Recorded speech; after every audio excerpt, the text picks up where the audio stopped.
Ballot വീട്ടുകളിൽ ഭദ്രമായിരിക്കുന്ന വോട്ടുകളെക്കുറിച്ച്, തദ്ദേശ തിരഞ്ഞെടുപ്പിലെ വോട്ടുകളെക്കുറിച്ച് ഏതാനും വാക്കുകൾ, ഏതാനും കാര്യങ്ങൾ മാത്രം നിങ്ങളുമായി സംവദിക്കാൻ ആഗ്രഹിക്കുന്നു.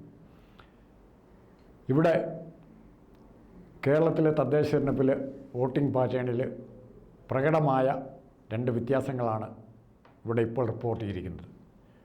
ഒന്ന്, തെക്കൻ ജില്ലകളിൽ എറണാകുളം മുതൽ തിരുവനന്തപുരം വരെയുള്ള തെക്കൻ ജില്ലകളിൽ വോട്ടിംഗ് പെർസെൻറ്റേജ് താരതമ്യേന കുറവും, തൃശ്ശൂർ മുതൽ കാസർഗോഡ് വരെയുള്ള വടക്കൻ ജില്ലകളിൽ വോട്ടിംഗ് പെർസെൻറ്റേജ് വളരെ കൂടുകയും ചെയ്തിട്ടുണ്ട്. അപ്പോൾ എന്തുകൊണ്ട് ഇങ്ങനെ ഒരു പ്രതിഭാസത്തെ നമ്മൾ എങ്ങനെ വിശദീകരിക്കുമെന്ന് പറയാൻ പറ്റില്ല. എങ്കിൽ പോലും നമ്മുടെ സാമാന്യ ബുദ്ധിക്ക് ഉണ്ട് ആ പെട്ടിക്കകത്ത്, അല്ലെങ്കിൽ ബാലറ്റ് പെട്ടിക്കകത്ത് ഇപ്പോൾ ഭദ്രമായിരിക്കുന്ന വോട്ടുകൾ, ഇലക്ട്രോണിക് EVM-ൽ ഭദ്രമായിട്ടിരിക്കുന്ന വോട്ടുകൾ, ആ ബട്ടണുകളിൽ ആർക്കൊക്കെ അനുകൂലമായിട്ടാണ് ഞെക്കിയിരിക്കുന്നത് എന്ന് കണ്ടെത്താൻ അടുത്ത ദിവസം 10 വരെ കാത്തിരിക്കണമെങ്കിലും നമ്മുടെ ആകാംക്ഷയ്ക്ക് വേണ്ടി, നമ്മുടെ ഒരു കാര്യങ്ങൾ അറിയാനുള്ള വ്യഗ്രതയ്ക്ക് വേണ്ടി ചില കാര്യങ്ങൾ മാത്രം സൂചിപ്പിക്കാം. വടക്കൻ ജില്ലകളും തെക്കൻ ജില്ലകളും തമ്മിൽ ഒത്തിരി വ്യത്യാസങ്ങളുണ്ട്. വ്യത്യാസങ്ങളെന്ന് പറഞ്ഞാൽ, തെക്കൻ ജില്ലകളിൽ ഹിന്ദു സമൂഹത്തിലെ സമുദായ സംഘടനകൾ, അത് NSS-ഉം SNDP-യും KPMS-ഉം ഉൾപ്പെടുന്ന, വിശ്വകർമ്മ സഭയെല്ലാം ഉൾപ്പെടുന്ന സമുദായ സംഘടനകൾ വടക്കൻ ജില്ലകളെ അപേക്ഷിച്ച് താരതമ്യേന സജീവമാണ്. ഈ വടക്കൻ ജില്ലകളുമായിട്ട് ഈ സജീവത്വം എന്ന് പറയുന്നത് അവർ അഭിപ്രായങ്ങൾ പ്രകടിപ്പിക്കാനും ആ സമുദായങ്ങളുടെ ആവശ്യങ്ങൾക്ക് വേണ്ടി സമരം ചെയ്യാനും അവരുടെ കോളേജുകൾ തുടങ്ങാനും അങ്ങനെയുള്ള കാര്യങ്ങളിൽ വളരെ മുൻകൈ എടുക്കുന്ന സംഘടനകളാണ് ഇവിടെയുള്ളത്. ഈ അടുത്ത കാലത്ത് പ്രത്യേകിച്ചും ശബരിമലയിലെ ഭക്തപ്രമുഖരുടെ സമ്മേളനം വിളിച്ചുകൂട്ടി അതിൽ സമുദായ സംഘടനകളെ, പ്രത്യേകിച്ചും ഇതുവരെ അടുക്കാതിരുന്ന, പിണറായി വിജയനോട് അടുക്കാതിരുന്ന സുകുമാരൻ നായരെയും NSS-ൻ്റെയും പങ്കാളിത്തം ഉറപ്പാക്കാൻ പിണറായി വിജയന് കഴിഞ്ഞു. അതോടൊപ്പം തന്നെ സുകുമാരൻ നായരുടെ ബദ്ധവൈരി എന്ന് പലപ്പോഴും പ്രസ്താവനകൾ കൂടെ ബോധ്യപ്പെട്ടിട്ടുള്ള SNDP യോഗം ജനറൽ സെക്രട്ടറി വെള്ളാപ്പള്ളി നടേശനെയും ആ സമ്മേളനത്തിൽ കൊണ്ടുവരാൻ പിണറായി വിജയൻ വിജയിച്ചു. അപ്പോൾ പ്രബലമായി സമുദായ സംഘടനകളെ ഇടതുപക്ഷത്തിന് അനുകൂലമായി, പിണറായിക്ക് അനുകൂലമായി തിരിക്കാം എന്ന് പ്രതീക്ഷിച്ചിട്ടുണ്ടാവും ഇടതുപക്ഷം മുന്നണി, അവരുടെ നയരൂപീകര്. പക്ഷേ ഇതിൻ്റെ അകത്ത് സംഭവിച്ച ഞാൻ മനസ്സിലാക്കുന്നൊരു കാര്യം, രണ്ട് വിഷയങ്ങൾ ഒരുപക്ഷെ മുന്നോക്ക സമുദായത്തെ ഇത്തവണ വോട്ടിങ്ങിൽ പങ്കെടുക്കുന്നതിന് വിമുഖത കാണിക്കുന്നതിൻ്റെ കാരണം, പ്രധാന പ്രശ്നം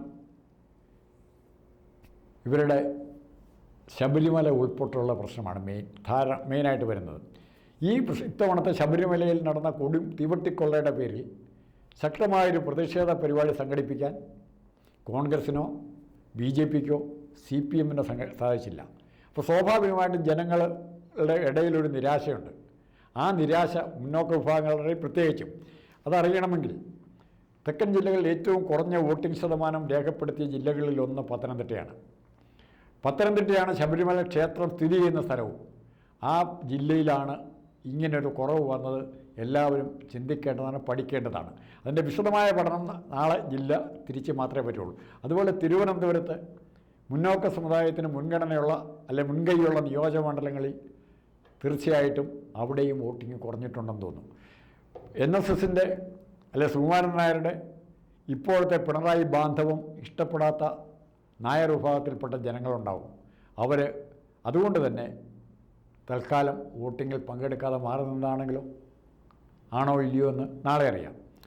ഇപ്പുറത്തേക്ക് വരുമ്പോൾ കഴിഞ്ഞ കുറേ നാളുകളായി രാവിലെയും വൈകുന്നേരവും എല്ലാം ഭക്തർ അമ്പലത്തിൽ പോകുന്നതിലും കുർബാന കൈക്കൊണ്ട് നിസ്കരിക്കുന്നത് പോലെ രാവിലെയും വൈകുന്നേരം എല്ലാം പിണറായി വിജയൻ്റെ തൊഴിൽ മുസ്ലിം സമുദായത്തെ അടപടല ആക്രമിക്കുക എന്നുള്ളതാണ്. അവർ കള്ളക്കടത്തുകാരാണ്, അവർ മലപ്പുറം മുഴുവൻ കള്ളക്കടത്തിൻ്റെ കേന്ദ്രമാണ്. മോഡി ഇവിടെ വന്ന് പറഞ്ഞു പോയി തിരുവനന്തപുരത്തെ മുഖ്യമന്ത്രിയുടെ ഓഫീസ് കള്ളക്കടത്തിൻ്റെ കേന്ദ്രമാണെന്ന് പറയുമ്പോൾ പിണറായി വിജയൻ പറയുന്നത് മലപ്പുറത്താണ് കള്ളക്കടത്ത് നടക്കുന്നത്. കള്ളക്കടത്തിൻ്റെ കേന്ദ്രം, കേരളത്തിലെ കേന്ദ്രം മലപ്പുറമായി കേന്ദ്രീകരിച്ചുള്ള കച്ചവടക്കാരാണ്, ബിസിനസ്. അവർ അതിനുവേണ്ടി ആക്ഷേപിക്കുകയാണ്, ഭയങ്കരമായിട്ട് ആക്ഷേപിക്കുകയാണ്. ഒരു കാലത്ത് മലപ്പുറം ജില്ല രൂപീകരണത്തിൻ്റെ പേരിൽ EMS-ന് ക്രെഡിറ്റ് ഉണ്ടാക്കി കൊടുത്താൽ നടന്നവർ ഇന്ന് ആ ജില്ലയുടെ രൂപീകരണത്തെ തന്നെ എതിർക്കുകയാണ്. അപ്പോൾ അവിടെ ഉണ്ടായിരിക്കുന്ന അവിടുത്തെ ന്യൂനപക്ഷ സമുദായങ്ങളിൽ ഉണ്ടായിരിക്കുന്ന അതൃപ്തി പിണറായി വിജയനെതിരായി വോട്ടായി പ്രതികരിച്ചിട്ടുണ്ടെങ്കിൽ, ആ പ്രതികരണങ്ങൾ പുറത്തു വന്നിട്ടുണ്ടെങ്കിൽ അവിടെയുള്ള വോട്ടിംഗ് പേഴ്സൻറ്റേജിലെ വർധന മറ്റ് താരതമ്യപ്പെടുത്തുമ്പോൾ വർധന തീർച്ചയായിട്ടും ആർക്കനുകൂലമായിരിക്കും? ആ വോട്ടിംഗ് പേഴ്സൻറ്റേജ് പിണറായി വിജയനെതിരായി വോട്ടായിട്ട് മാറിയിട്ടുണ്ടെങ്കിൽ ആ ജില്ലകളിലുള്ള 60ഓളം നിയോജകമണ്ഡലങ്ങളിൽ തീർച്ചയായിട്ടും അതിൻ്റെ ഫലമുണ്ടാകും. ആ വോട്ടിംഗ് പാറ്റേൺ നോക്കിയാൽ മതി. 77-75% കൂടുതലാണ് പല ജില്ലകളിലും. ഏറ്റവും കൂടുതൽ ഉണ്ടായിരിക്കുന്നത് വയനാടാണ്.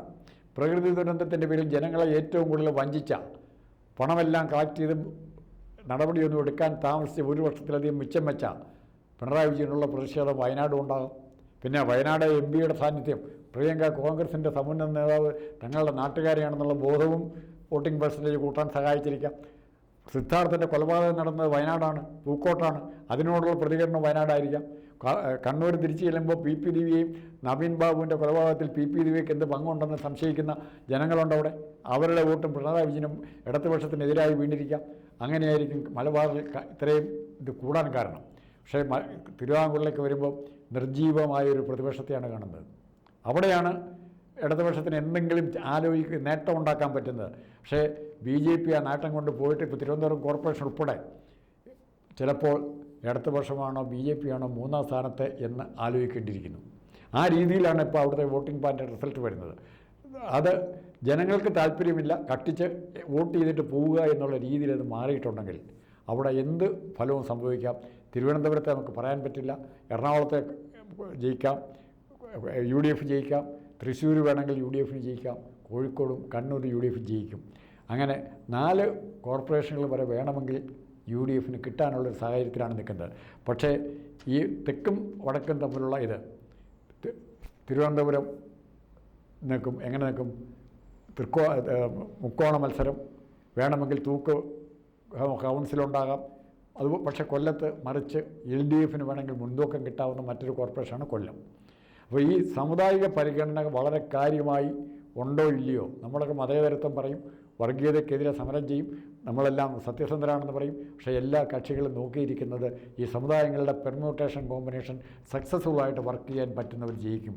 ഇവിടെ കോഴിക്കോട്, മലബാറിലെയും തിരുവിതാംകൂറിലെയും അല്ലെ തെക്കൻ ജില്ലകളിലെയും വോട്ടിംഗ് പാറ്റേൺ നാളെ വരുന്ന റിസൾട്ടിൽ കൂടെ നമ്മുടെ കണക്കുകൂട്ടൽ ശരിയാവുകയാണെങ്കിൽ ഇവിടെ ഒരു തുപ്പിയും ഒരു മതേതരത്വവും ആരും പറയാതിരിക്കുകയാണ് നല്ലത് എന്ന് ഒരിക്കൽ കൂടി പറയേണ്ടി വരും.